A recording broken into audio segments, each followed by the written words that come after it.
Canine Detection Collaborative, a detection dog training trio with Stacy Barnett. Hi. Robin Greubel. Hey there. And Crystal Wing. What's up? With humor and a big dose of theory, our trio talks practical training advice and features interviews with top trainers and scientists. It's Canine Detection Collaborative. Welcome back to the Canine Detection Collaborative. This is Crystal Wing speaking to you now, and I'd like for you to say hello to Robin Greubel. Hello.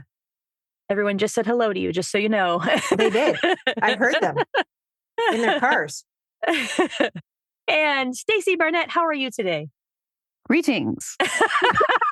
Oh, now you're going to throw people off. I know, right? I had to do that on purpose. I had that planned.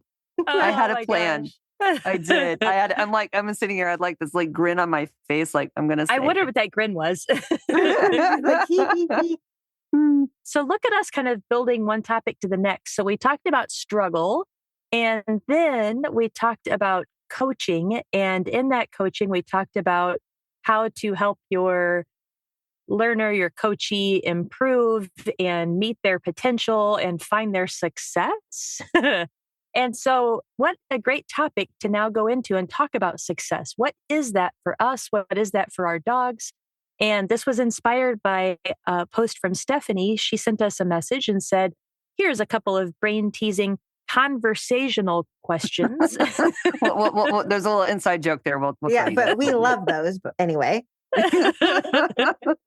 So it was two questions. How would success be defined? And what course would follow that success? Once achieved, do we quit? My definition of success fuels my motivation to try harder, learn more, and refine my skill. I'm always learning and I can always do better, so I measure my success in small ways, which for me sometimes means understanding a new concept and finding an appropriate place to incorporate it. However, I don't transfer that to pressure on my dog. Okay, my wheels are really spinning. So Yeah, well, so are ours. it was so Here we funny. are. It was so Yes. funny. So Crystal says, "Hey, here's a great idea for a podcast," and so my response to her was, "How is this controversial?" And I said, it's not. Do we have to talk about something controversial? And I'm like, "I'm just responding to the message," and Crystal's like, "Sorry, I'm confused." The suggestion that I said, her note says maybe controversial. I'm not understanding. And Crystal's like, conversational. And I'm like, oh, I can't read. so that's why the emphasis on the syllable on the intro. Yes. Conversational questions. So how would success be defined? Conversational questions. I'm like, and I scrolled back up and I'm like, oh, it really does say conversational. Oh. All right, friends. So how do you define success? How do you put the suck in success? It depends. And so it's one of those weird things where defining success, if you look career-wise, defining success is something so significantly different than the fact that I didn't kill somebody today, which most days is actually an accomplishment. Wait, you have a big cadaver freezer. Should I? Sorry, I do have a very large cadaver dark humor. freezer. Mhm. And let's just say that there are, yes. Anyway, so I'll be honest, one of the ways that I define success at this particular moment in time is that I had an uneventful, dramaless day. I live on a farm. There's a lot of drama. I have a lot of dogs. There's a lot of drama. We talked earlier. I don't think your day was very successful. Today was not successful. No. But that's why you have friends. That it is why I have friends, and I have friends with lots of spoons who lend me spoons. Yeah. But when you start thinking about success in dog training, and I've often talked about sometimes, yes, it is the big things of all of a sudden you got asked to go be a speaker somewhere and it's all super exciting and blah, blah, blah, blah, blah.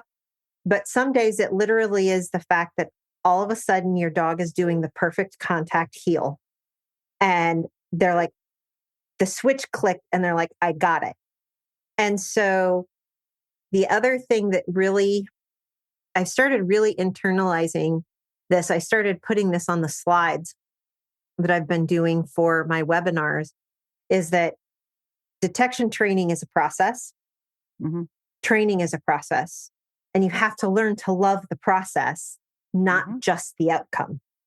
And so it becomes, for me, I love my little progression plans and all sorts of things. So to keep me loving the process, and because I'm type A, I get to mark things done on my progression plan. That's success. So it's setting those little SMART goals, and it all kind of depends. And then, you have to move on because you've achieved a goal and now you have to have a new one. Mm-hmm. Yeah. Yeah. I agree. It does depend. And if I always think back about when I think it depends when it comes to success. For me, it's just kind of like it's why versus my other girls. And how when I take him into an elite trial, I tell everybody I have 2 goals.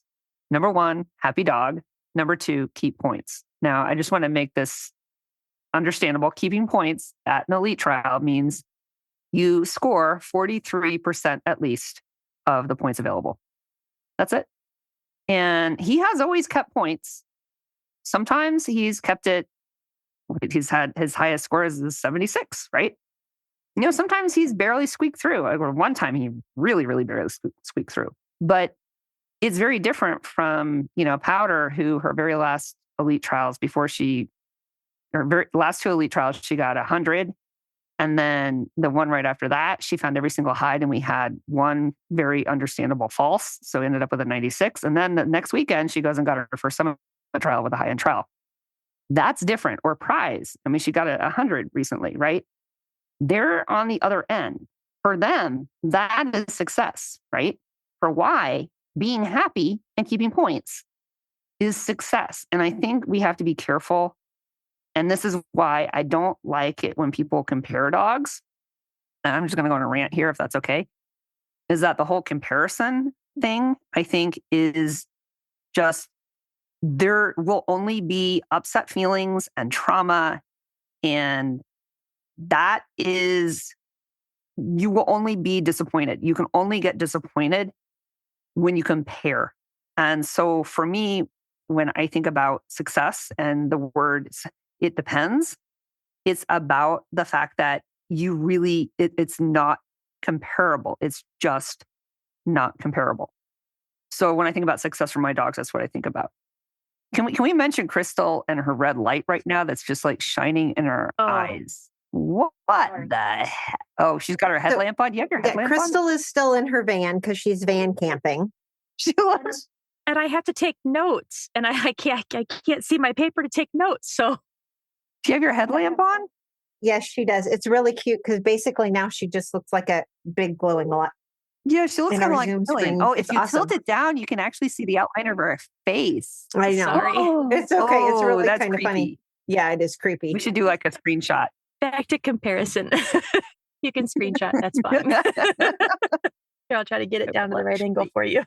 There you go. Wait, how do I? So comparison, I agree and disagree with you.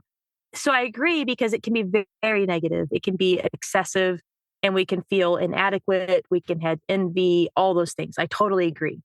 But I'm also feeling the other side of that that's been kind of helpful too, because it's giving me some insight, some motivation. And I think that's where it comes to a lot of self-awareness and kind of knowing what it takes to motivate you. Would you say that? Would you agree with that? Yeah. Because, I mean, it's mindfulness. Mm-hmm. Oh, okay. So a long, long time ago, because if you haven't listened to every episode, this is a long time ago, but there's the little triangles. And so the first triangle is when you're learning. And if you imagine it like a little equilateral triangle, and that's the person that's looking up to the next one at the next higher triangle. And so each one has the same base as the same height. Remember that one? Yep. And so the thing is you can't look up to the last one and just want to all of a sudden be there with that small foundational base that you have. And so with that small foundational base, you're not going to succeed. You're going to end up just falling and failing. So that's the comparison part that's not healthy. But if I don't know what's possible, And that's where good coaching comes in, like we talked about in the last episode, because I have compared and I've seen what's possible and I've seen coaching that can allow that. I do think that that's important for having that comparison factor because it helps me grow because I didn't know that was even. I remember my very first agility trial I went to watch and I thought, oh my gosh, how are they doing this? Right. And so it's really fun to then be able to go out and do agility and like, oh, wow, I'm doing some of the things that I didn't think I could ever do. And then that success makes me want to do even more and push even harder. I do agree with that. I guess what I'm saying is that if you have kind of that understanding of what the dog can do and you still compare dogs, right? It becomes a discussion about disappointment because the one dog doesn't level up to the other when they can't. And then you have to compare them in different ways to find that what one is good at. Yeah. And that's when you're doing it in a mindful, healthy way. Right. I totally hear you. Yeah. And I'm just playing the other side of it. Yes. Yes. Yeah. Yeah. Because otherwise you would live with somebody else. Yeah. I mean, it's kind of like, so for instance, and I mentioned the search in the last episode that I did today, where Brava went out and got this converging odor, boom, boom, boom. Well, I had these two hides that were both about 5 feet high, same odor. They were both clove blowing into the pavilion. Y comes out, took him a little while to kind of figure this out. And all of a sudden he went from one and indicated right to the other and indicated. So here's a dog that I'm always like, sometimes I feel like I'm kind of talking him down and then he comes out with like a left hook. It's just like, hey, I may be almost 13 years old and I may be like 15 and a half inches tall. But hold my beer. Did you just see what I did? Yes. Hold my beer, you stupid person. And of course he gets Boku cookies. And I tell him how incredible he is. And I'm like, you just did that by yourself. And he's like, yep. And then we have a big party. So. Well, and the whole don't compare dogs thing and success, because when you're transferring from dog to dog to dog and you have not replacements, you have successors. I like that. Right? I like that. I like that phrasing. Yes, because it has success in the name too. Good job. It does, which was so not on purpose, but because I have had to really internalize that as I started having new partners replace old partners to do the exact same job. And especially if you lose one partner. Very unexpected. Yes, absolutely. Yep. Been there. Yep. And it's really hard. And this is one of the reasons it's really funny. This is why I would do different breeds of dogs, because it always seemed to try and remind me that you're working this particular dog. Mm-hmm. Yeah. And it doesn't mean that Moses was any better than Talon. Mm-hmm. Right. Because they worked differently. They were both successful. Yep. And it's just allowing the animal to search in the way that they want to search. And I've heard that a lot of people as people are transitioning partners. But my other dog did it this way. Yeah, but this is not your other dog. I had a situation where Brava's very first summit, I had only ever done summit with Judd, and I had lost Judd prematurely to cancer. And it was very traumatic for me because I came back after teaching over in Europe for 4 weeks and came home and he got diagnosed. And Powder was a little tiny puppy at the time. And so I lost him, and it was, he got 2 summit titles with cancer. I didn't know it. And lost him. And so there was a lot of grief. And then when Brava got a little bit older and she went out for her first summit, I had so much wrapped up emotionally with him. I think if somebody had told me about that idea of not replacing, that she was a successor and not a replacement, I might have been able to cope better at that first summit. That is really brilliant, a brilliant thought there. I mean, it's basic, but it's brilliant. I just want to say that. And just on that note, I actually tried certifying Moses not too long after Talon passed away. We're talking like a couple weeks. Oh. And literally halfway into the test, I pulled the plug. I was like, I can't do this. My brain's not there. Moses wouldn't range. the whole 9 yards. I was like, I'll pull the plug. We'll do it some other time. Yeah. It's fine. Yeah. Grief is real. Yeah. I found it interesting too that I've grieved while my dog is alive. So I grieved the end of their working career. Yep. And then I grieved when he passed. And so those are all interesting things when it comes to having a canine that we work with so closely, whether it be in sport or in work, whatever it may be. Yeah. I like the idea of successor because it's an idea of carrying on that legacy. Yeah. I think the legacy of what we have learned and what the animal has taught us and has helped us to become better for the next. But what's also weird to me though is, and I think it's because my Quinn was a unicorn, sometimes I'm like, I wish I knew less because I think sometimes I was better in a lot of ways. But I also look at him. Stinking perfect, right? Yeah. But then I look at it too, like I have injured dogs all the time, but I also think it's because I have a much better awareness and a much better eye now. Yeah. And so I do see the lameness. I see a short step, and I am able to get those things diagnosed quicker. I mean, I can't help broken feet, but things. So it's just sometimes I'm like, ignorance was so blissful.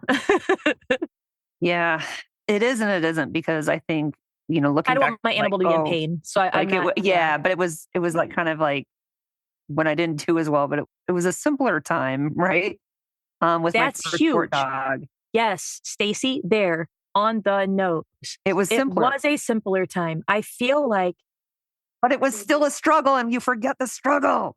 Oh no, that was 2 episodes ago. Sorry. How could we forget that? Yeah, but it was a simpler time. I look at Quinn's 99 on his protection of his level 1. That would be like an 85 now. And everything just the bar keeps getting higher and keeps getting harder. And I think that's where so many people are becoming frustrated and reaching out for new ways. And it's created a lot of conversations in the different communities about what does it take to succeed now. And so that's why I think why that question of success becomes so important, because there's some things that I'm not willing to do if that's what it means to get on a podium, or if that's what it means to put my dog through something to get them. You know what I'm trying to say? Words are hard. Yeah. Yeah, they're hard. They're hard. I do absolutely know what you mean, because it's interesting to look at some of the competition stuff and think about how the bar keeps moving in the competition stuff. It's really slow to move in some of the working dog stuff. Mm-hmm. But we are doing so much better and so many more things. And I constantly think, Crystal, about you were always talking in some of the protection sports about how sharp are people's pencils. Yeah. And to mean how critical are they being? And I think that's one of those things that, social media has done it. The world has become very small. Yeah.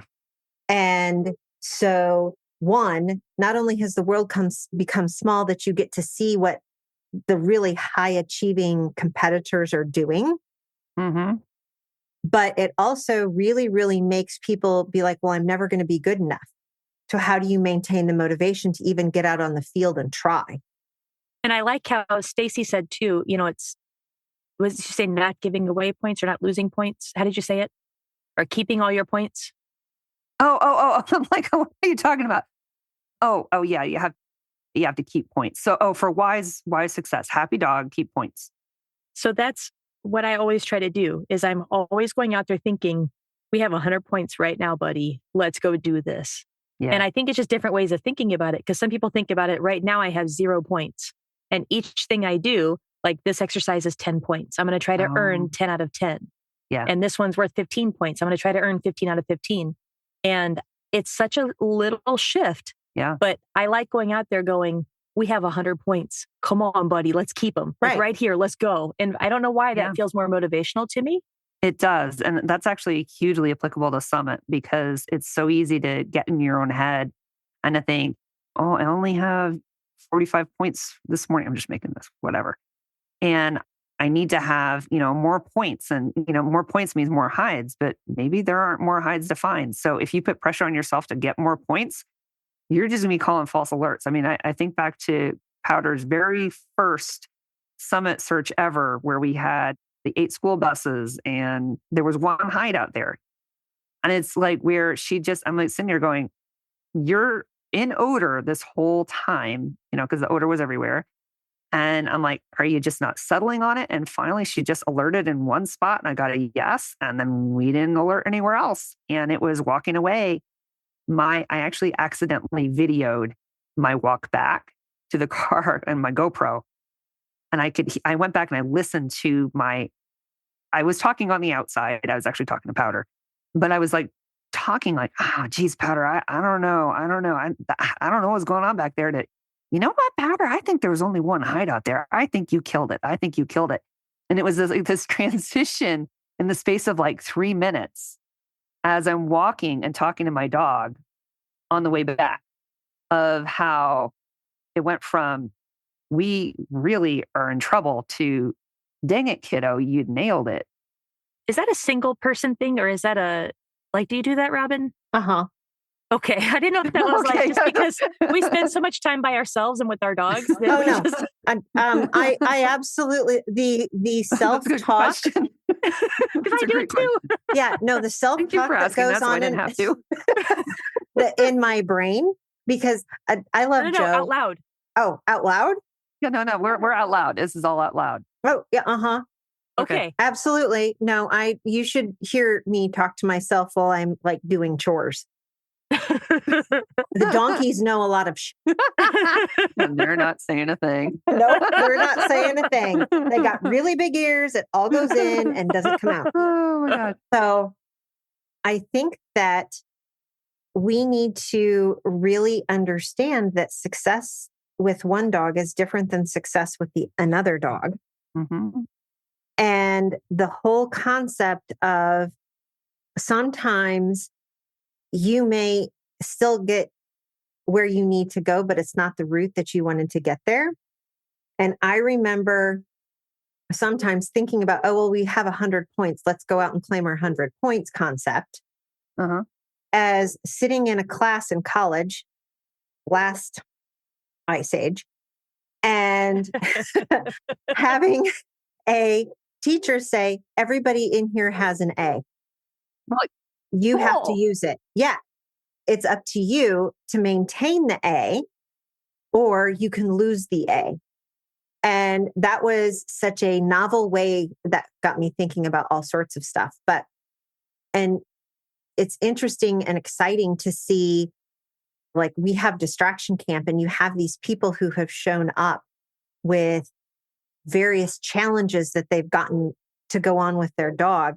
Mm-hmm. And literally you see them by the end of the week, they're doing searches that they never thought that they could, past 70 chickens in a chicken coop. And their dog goes in and nails odor. Or, we had the donkey barn, right? With in the baked potato right there, the warm baked potato wrapped up in I run a Labrador. That's like. Yeah. And so it's something that we have to remember, that sometimes success isn't the big, huge, pretty ribbon. It's not, mm-hmm. It's the fact that you actually got up. I mean, mm-hmm. People may laugh, but I am probably going to end up doing junior hunters with my dogs, because guess what? I've got dogs who can compete at a significantly higher level than that. Me stepping up and doing a junior hunter is nothing about the talent of my dog. It's all about the fact that I'm probably going to be puking behind the truck because I'm nervous. So you just need to do it. Which is so, when you think about it, it's so funny. It's like, but you've done like life and death stuff. I can nervous about a hunt test. I know. Yeah. Go figure.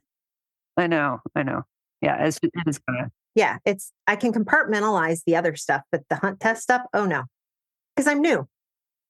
Right. Exactly. Haven't done it before. That's normal, right? Yeah, it is. That's normal. It is normal. I'm putting you on the spot. Are you ready? You ready, set, go. Me. Tell me something successfgoing I was going to say, who's being put on the spot? Tell me your last successful thing you've done with one of your dogs. Oh, I'm going to say, the last successful thing I did with one of my dogs. Do you want me to go? Yeah. Okay. I'll be really honest. The last successful thing that I did with my dogs is I made a distinct differentiation with Dash and had an aha moment that Dash wants a searching partner. He doesn't want somebody who is Uber. All the rest of my dogs are fine with Uber. Shut up, hold the leash, let me do my thing. Dash needs a partner. And so being able to run 2 different style searches with him back to back and see the difference in my dog is now going to totally change the dynamic of how we work together and how I train him. So for me, that's success. Oh, and Nico passing his FEMA certification in California because we went on a plane. That's success too. I mean, if you want to talk about 2 different levels of success, that was a everyday training success that is going to be transformational in my training. And the other one is just really amazing and awesome because he's cool. Yeah. So I did have a very recent success. Actually, that's actually just about everything with Prize lately has been.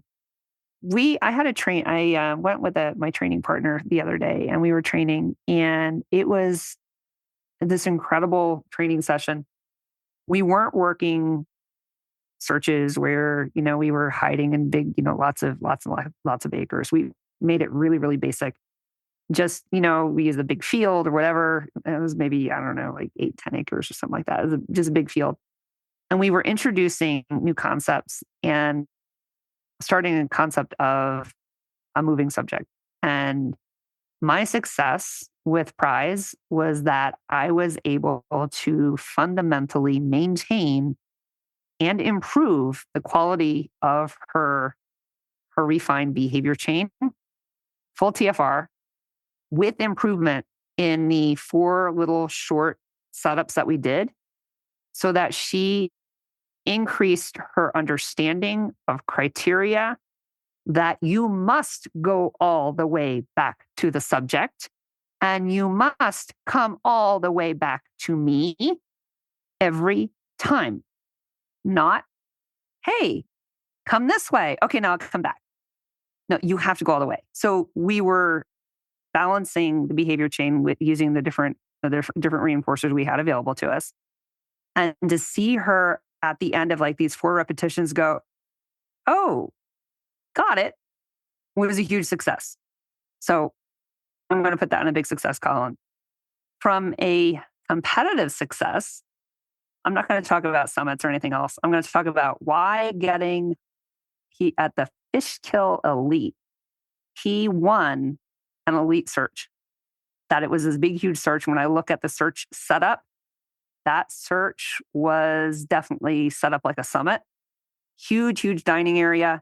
There were 8 hides. No dogs found more than 6. And he found 6 hides with the fastest time and actually won the search out of 30 dogs. My little, and there were 2, actually, no, there were 3 elevated hides in there. 1 hide, I don't think anybody found. The other 2 hides he found. The other 2 elevated hides, including convergence in there. It was just, so that was Waya the tiger. He's awesome. Waya the tiger. Yeah. So. Okay. Crystal? My success comes in being coachable.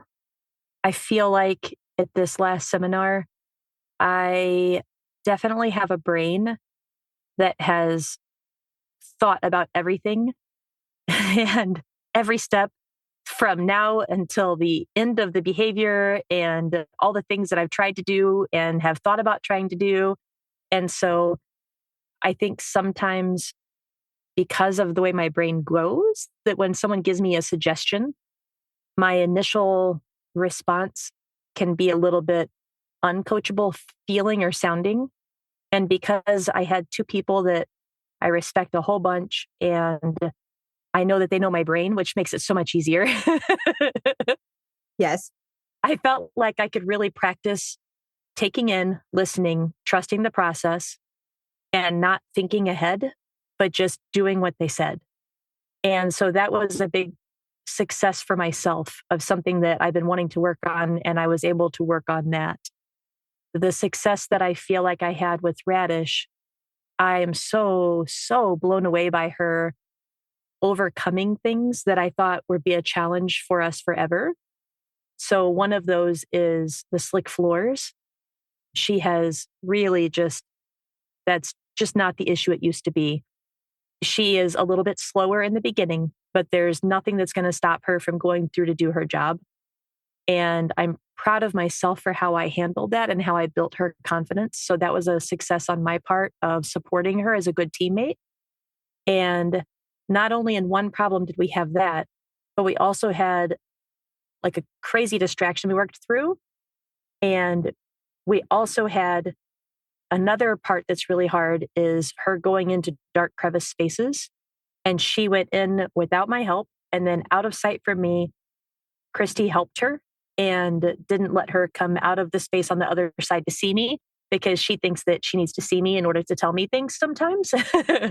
And she was confident enough to give her indication, and it was just a huge party. So that problem was like everything all in one. So much so that I haven't done this in a long time, but I got teary-eyed afterward. Yay. Because it was her coaching, it was my dogs overcoming so much, and it was my good teamwork. And it just was this perfect moment. And to have those kind of tears of joy, it was just the corners of my eyes, like they weren't dripping, okay? That's so awesome. But that moment was really dear to me. I don't think I'll forget that one. Can I add one thing of success I just kind of forgot? Please. I don't know why I have my own personal success. I passed my STAR Tech 2. Yeah. Woo! Good job. Yeah. So either way you're thinking, I'm like, oh, what's that? I'm like, oh, dang it. I did do something kind of awesome. Took a lot of work, a lot of dedication. Yeah. So and freezing your butt off. Yeah. That was 20 degrees or something. Well, and I think we forget sometimes to include, every single one of us did successes with our dogs. Yeah. This had nothing to do with my dog. Nothing to do with your dog. And, success for me is, oh my gosh, I am managing I'm managing my daily life. You know what? Yeah. Sometimes that in and of itself, with as many balls that I have going on in the air, is success. And I think we forget to, I think I might have said this, and maybe it was earlier this episode or the last one. I didn't kill anybody today. Yeah. It's still like, what's on your central? Yeah. No, I'm going to bed after this. So yeah, okay, so we're off the hook at that point. Yes. But that's absolutely something to think about.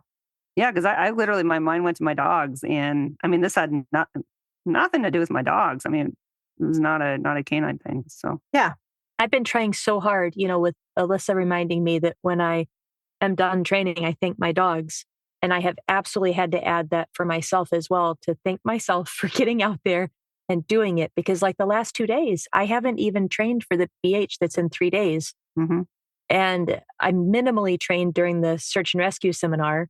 So, the last 5 days that we needed to really pull stuff together, I haven't. Yeah. And so success for me right now is just staying focused. I have so many irons in the fire. And so even after this, I need to go and we need to put in a few reps and just make everything so efficient as possible to possibly even be able to pass this thing. But passing it to me is not success. Like just getting out there with her and having fun. Mm-hmm. That works. Yeah. Now, I will say, this is something that I've been kind of, thinking about in a weird way. I have a friend that's very successful and has a presence on social media. And for her, it's very different. She can't go out and just do whatever, and if she is to fail, it would be a kind of a big deal. Like people would be like, oh, aren't you supposed to be this big blah, blah, blah. And I don't want that pressure. I just don't feel like anybody deserves to be treated that way. I just feel like, and I get it. I'm not in some la la land, but I'm just happy that I'm still in a place that I don't have to worry about it. I can go out and just play with my dog, go on a field.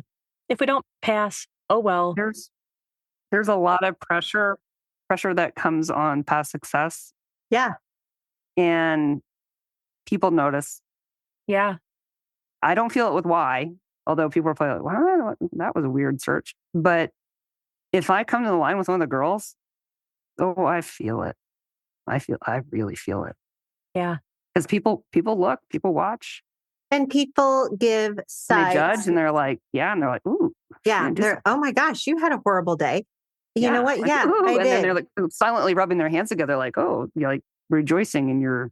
And one of the, I would say, probably biggest letdowns personally is when you fail a certification. No. Because a lot rides on that for certification, being able to deploy all of these other things. And then, yes, you add to it the fact that, oh my gosh, you're an instructor, you're out in the public eye all of the time, saying that, oh my gosh, yeah, I'm the best thing since sliced bread. Yeah, you know what? We still have our faults. Mm-hmm. We're not perfect. And it's okay. Yeah. I mean, So should I be worried about this BH? Should I not do this? You know what? You should go out and you should have fun with Radish is what you should do. That's just it. Like, I don't feel like, the oh, pressure. crap. I like being on the underside of the radar, It's like, you know what? Her name is Radish. Right. Plus, you have to name them. I mean, I got really smart in this last one, Prize, because she is my prize dog. She can be radish at the BH, but as long as she's rad at SAR, that's the deal. Yeah. I love it. And maybe that's goodness. just the success is kind of also based on our focus. Yeah. Yeah. I mean, if I go out and I do agility, like with Brava and AKC, and we don't qualify, I'm like, whatever. I'm like, this is my hobby sport. I don't really care. And that's where I don't want to be flippant, because that's where I got a little bit worried in trouble. And I'm not saying anything negative there, Stacy, just so you know. But it just made me think about, it was like a couple weeks before the. I mean, I tried. I just like sometimes but I didn't feel that same pressure. I didn't feel the external pressure of like, ooh, Stacy missed her contact. Like I didn't feel that because nobody cared. Yeah. Right.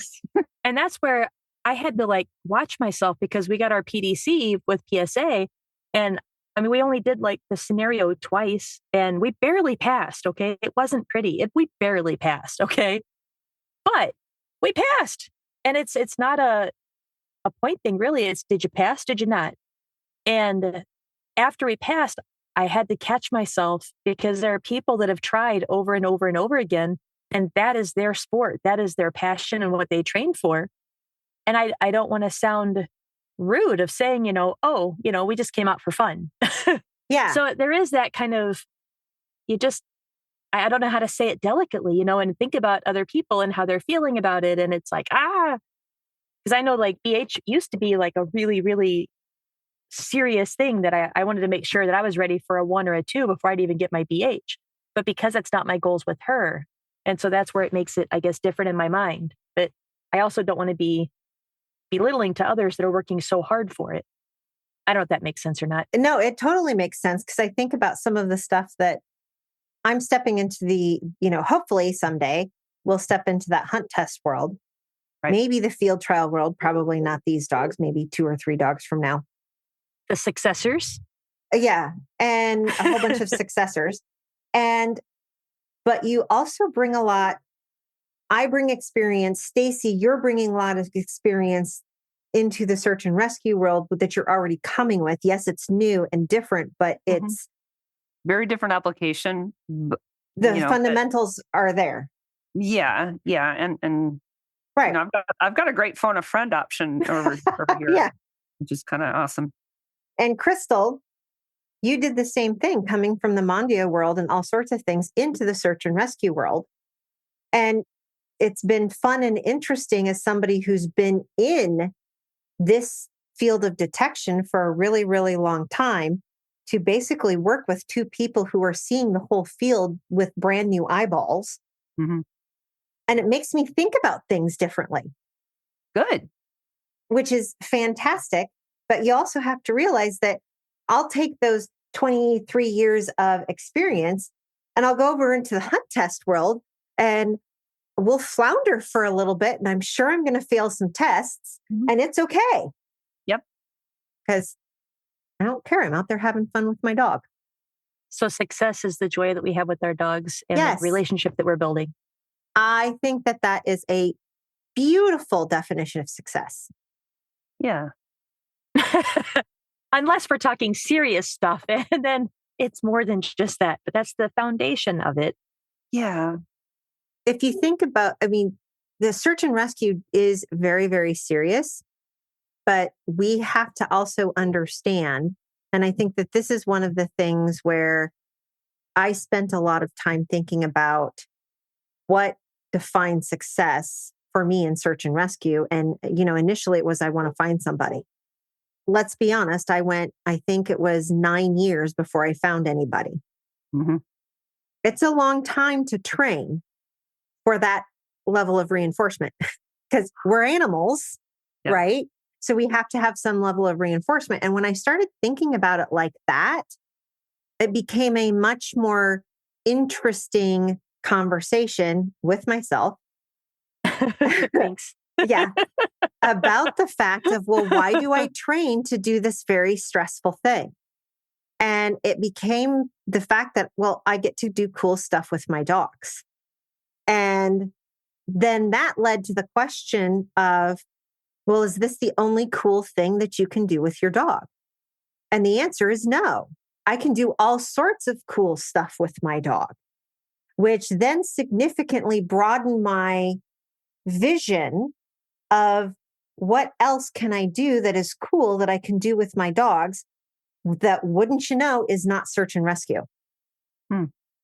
And so it allowed me, one of the things that it then allowed me to realize that no longer had to be my identity.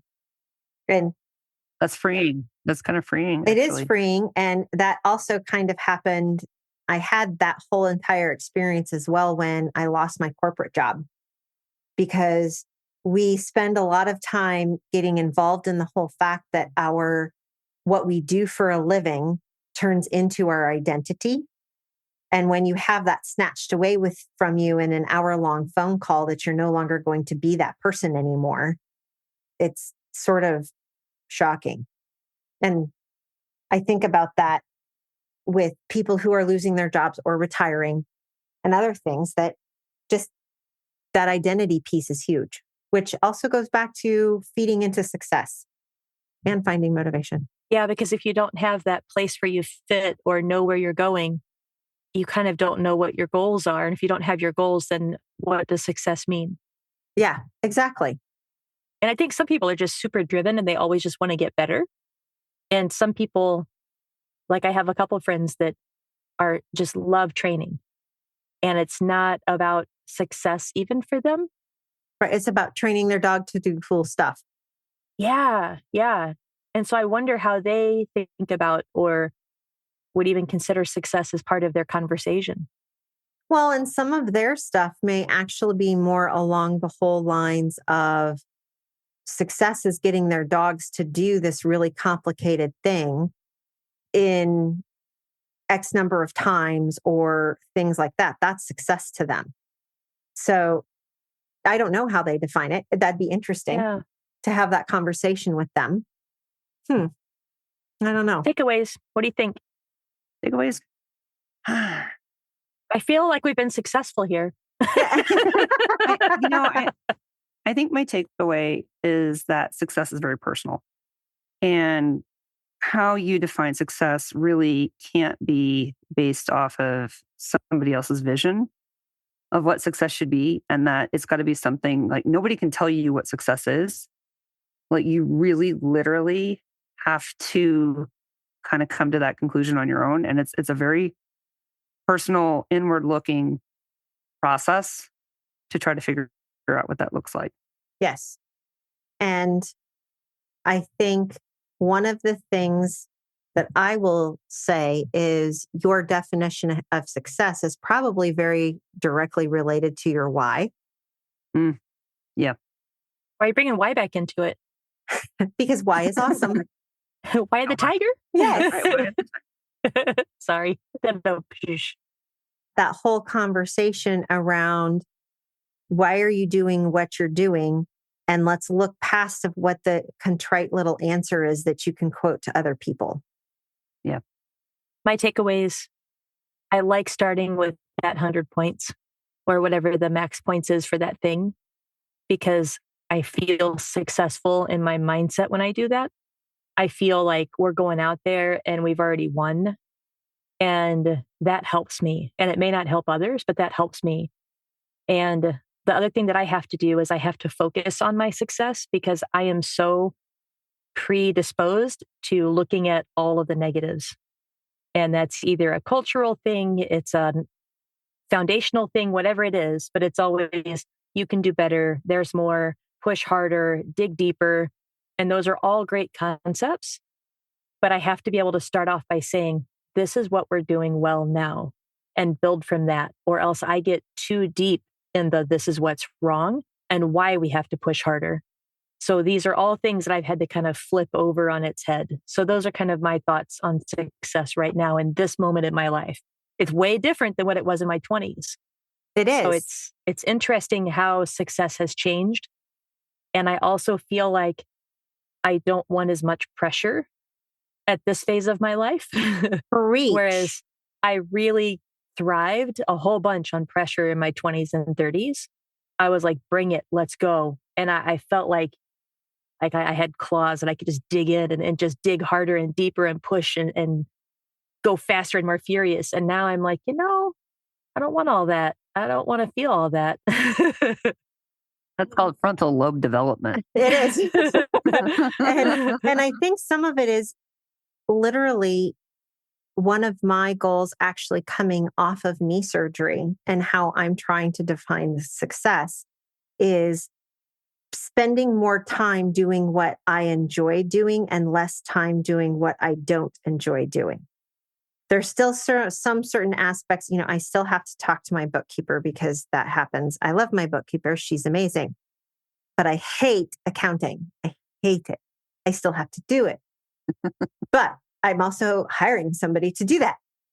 But I want to spend more time working my dogs. And so some of my responses to text messages now are, when I get a chance to sit down at my computer, I will do that. But right now, I'm out training. Yeah. Boundaries. I think we did an episode on that. I think we did. Yeah. We did. Amazing. So we've done a lot of episodes. We have done a lot of episodes. Awesome. A few. All right, ladies.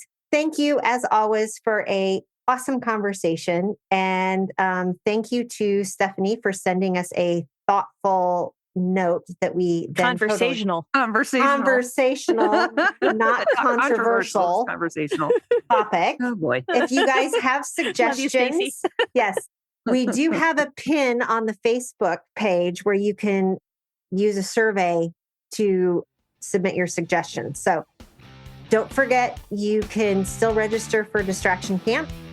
Those are coming up in July. So make sure you check those out. And as always, go train. Canine Detection Collaborative! We appreciate the time you spend with us. If you liked this episode, not only should you follow us so you don't miss the next one, but please also rate and review us in your favorite podcast app. For info on collaborating with us, go to k9detectioncollaborative.com. That's K9detectioncollaborative.com, where you can find our socials and pick up our latest monthly freebie. Join us again to talk training in the next episode.